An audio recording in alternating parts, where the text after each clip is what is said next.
She spends her days working in some of the UK's toughest prisons, dealing with some quite violent young offenders sometimes. But she has, well, a rather surprising phobia. She says it's ruining her life. Have a look at this. Hello, my name is Sarah Templeton and I'm here today because I'm hoping that Nick and Eva can help me with my terrible cat phobia. I can't bear to be anywhere near cats now. I can't go in a house where there are cats. And this house is actually my sister-in-law's house, Lorraine, and I can't go in here anymore because she has 5 cats. So my dearest wish is that Nick and Eva can help me with this phobia, particularly because on the 8th of September this year I'm going to Greece and I adore Greece. But the hotel we're going to, I checked it out on TripAdvisor when I booked it, and it said it's a lovely hotel, but it is overrun with cats. Ooh, so, that's not good for you. It's a palace for cats around there.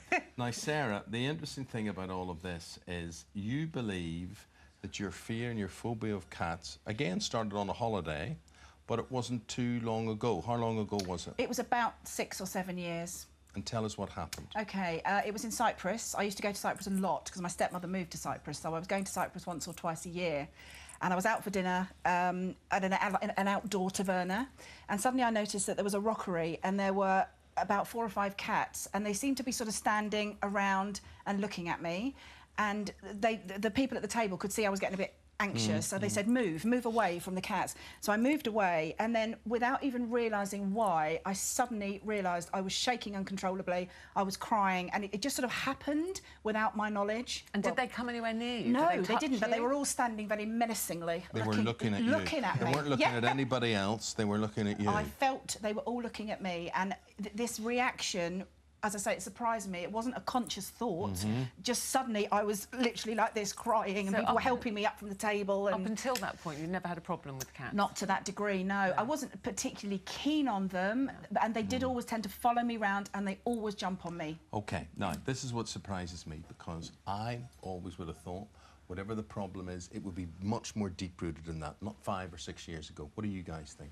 Yeah, I completely agree. I know that Sarah believes that this started 6 years ago, but the fact that you actually reacted in a restaurant and felt that they were already looking at you and that you already started to shake, that tells us that there is actually something before then for you to have had that reaction. Right, well, she's starting to shake. I don't know if you're starting to shake talking about that. We have got you wired up to a monitor. We're going to have a look now at your heart rate, and there it is at 102. Now, and where does that play, Nick, where she is at the moment? Is that OK? Is that acceptable? Is a bit of tension here? It's a bit high, but again, you know, she's on live TV, so we'll, you know, it's probably a bit higher because of that as well. I'd like to show you just a picture of a cat, OK? And it's not, I've just got it here, I'm not going to come near you with it. Just want to show you a picture to see how that would make you feel, a little fluffy kitten. No, you have to look at it. I've looked, yeah. No, right, so you're jumping up to one, you're in your 125. I can see that that's not a horrible cat, it's a cute cat, but I don't like it. You've gone up from 110 to 120, you're not coming back down again. OK, well, let's see if we can have a further effect on you. I want you to have a listen to this, OK?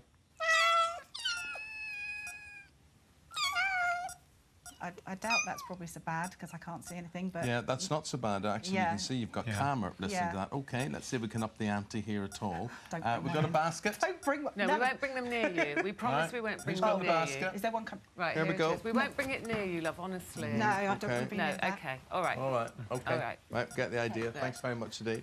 Thank you. Right.